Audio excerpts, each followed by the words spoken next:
নমস্কার, তোমাদের সবাইকে সানা স্মাইল এডুকেশন সেন্টারে স্বাগত জানিয়ে আজকের পর্বটি শুরু করছি।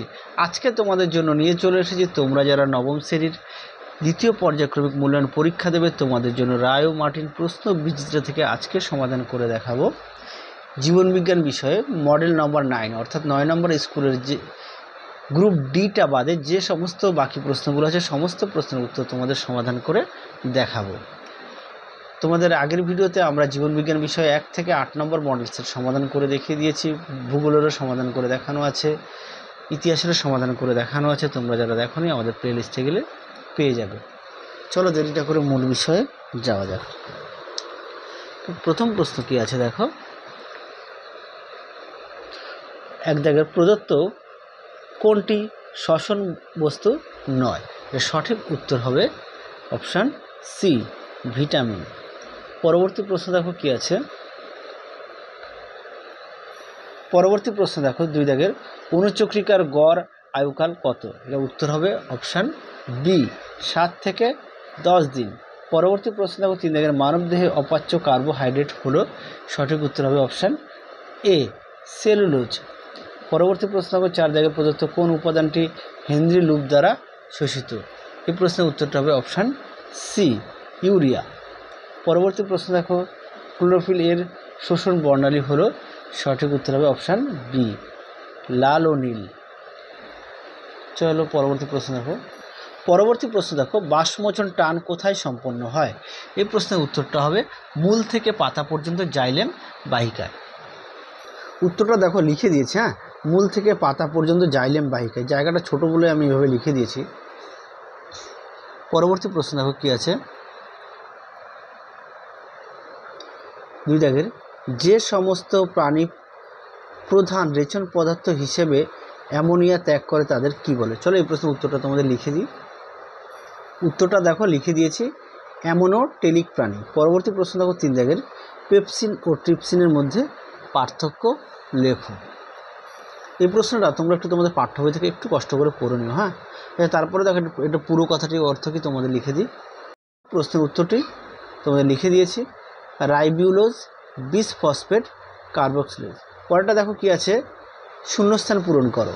5 দাগের শিঙি মাছের অতিরিক্ত শ্বাস অঙ্গের আকৃতি কি? এর সঠিক উত্তর হবে নলের মতো, নলের মতো। পরবর্তী প্রশ্ন দেখো কি আছে, 6 দাগের প্রশ্নটা দেখো লিখে দিয়েছি।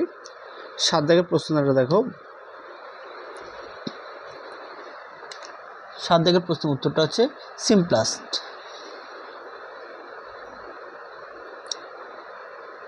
ভিডিওটা বেশি বড় হয়ে যাচ্ছে, চাচ্ছি একটু ছোটো করতে, সেই কারণে বেশ কিছু প্রশ্ন তোমাদের হয়তো বলছি না, তা উত্তরগুলো আমি কিন্তু বলে দিচ্ছি। আচ্ছা চলো তার পরবর্তী প্রশ্ন দেখো কি আছে, সত্য অথবা মিথ্যা। আচ্ছা প্রথমে কি আছে, এসএ নোটকে রিজার্ভ পেসমেকার বলে, এটা কি? মিথ্যা,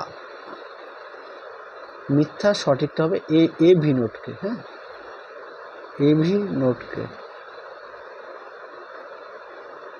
পরবর্তী দেখো কি আছে, মানুষের অ্যাপেন্ডিক্স হলো সিকামের লুপ্তপ্রায় অবস্থা, এটা সত্য। পরবর্তী দেখো কি আছে, প্রান্তীয় শ্বসন সংঘটিত হয় সাইটোপ্লাজমে, এটা ভুল, সম্পূর্ণই ভুল, এটা মিথ্যা। সঠিক উত্তর হবে মাইটোকন্ড্রিয়া, মাইটোকন্ড্রিয়া।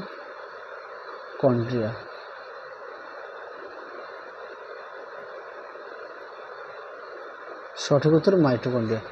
পরবর্তী প্রশ্ন দেখো, বাম স্তম্ভের সঙ্গে ডান স্তম্ভ মেলাও।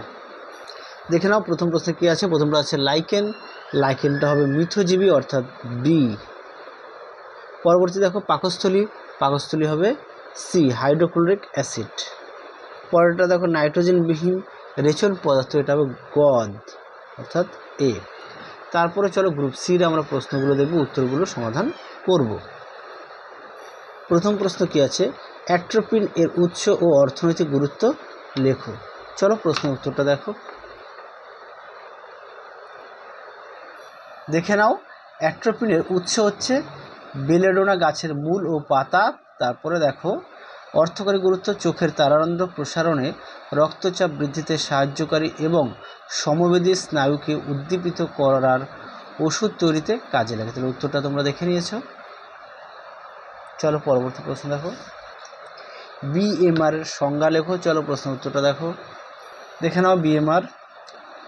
একজন সুস্থ ব্যক্তির স্বাভাবিক খাদ্য গ্রহণের 12 থেকে 18 ঘন্টা পর সম্পূর্ণ শারীরিক ও মানসিক বিশ্রামরত অবস্থায় নাতিশীতোষ্ণ পরিবেশে দেহের প্রয়োজনীয় শারীরবৃত্তীয় ক্রিয়া সম্পাদনের জন্য প্রতি বর্গমিটার দেহতলে প্রতি ঘন্টায় যে ন্যূনতম তাপশক্তি নির্গত হয় তাকে মৌল বিপাক হার বা বিএমআর বলে। উত্তরটি এখান থেকে তোমরা অবধি লিখবে।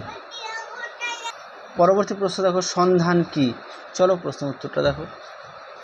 দেখে নাও সন্ধান কাকে বলে, উত্তরটি তোমরা দেখে নাও, আমি মুখে বললাম না। সন্ধান কয় প্রকার সেটা একটু দেখে নাও একেবারে।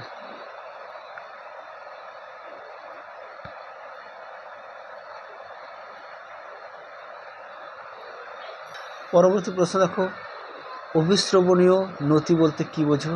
দেখো প্রশ্ন উত্তরটা তোমরা খাতায় লিখে দিয়েছি, দেখে নাও প্রশ্নের উত্তরটি। কোষের অর্ধবেদ্য কোষ পর্দা উভয় পাশে অবস্থিত দুটি সমধর্মী দ্রবণের ঘনত্বের পার্থক্যকে অভিস্রবণীয় নতি বলে। পরবর্তী প্রশ্ন দেখো, স্যাঙ্গুইনিভর কি? এর উদাহরণ দাও। চলো প্রশ্ন উত্তরটা দেখো। দেখে নাও প্রশ্ন উত্তরটি কি আছে। যে প্রকার পরভোজীয় পুষ্টি পদ্ধতিতে কোনো জীব অন্য জীবের দেহ থেকে রক্ত পান করে পুষ্টি পদার্থ সংগ্রহ করে তাকে স্যাঙ্গুইনিভর বলে।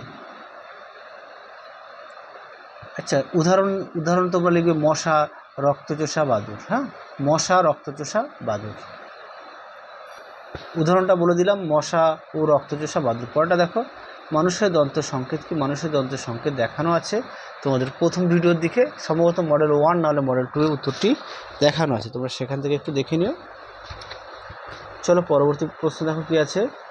গ্লাইকোলাইসিস কি? একে ইএমপি পদ বলে কেন? চলো প্রশ্ন উত্তরটা দেখো, দেখে নাও। গ্লাইকোলাইসিস কাকে বলে সুন্দর করে দেওয়া আছে, একটু দেখে নাও প্রশ্নের উত্তরটি তোমরা এখান থেকে এই অবধি লিখবে। এর পাশাপাশি অবশ্যই তোমরা সঙ্গে কিন্তু পাঠ্য বইটি খুঁটিয়ে পড়বে। পাঠ্য বইয়ের দিকে অবশ্যই গুরুত্ব দেবে, শুধু জীবনবিজ্ঞান বিষয় নয়, ইতিহাস, ভূগোল, ভৌত বিজ্ঞান এগুলো কিন্তু পাঠ্য বই অবশ্যই খুঁটিয়ে পড়বে। তাহলে চলো আজকের মতো এখানেই সমাপ্ত করছি, আবার দেখা হবে খুব শীঘ্রই তোমাদের পরবর্তী ভিডিওতে। আর আমাদের ভিডিও যদি ভালো লাগে অবশ্যই তোমরা লাইক করো ও তোমাদের প্রিয় বন্ধুদের কাছে অবশ্যই শেয়ার করো, যাতে তারাও খুবই উপকৃত হয়। চলো তোমরা সবাই ভালো থেকো, সুস্থ থেকো, টাটা।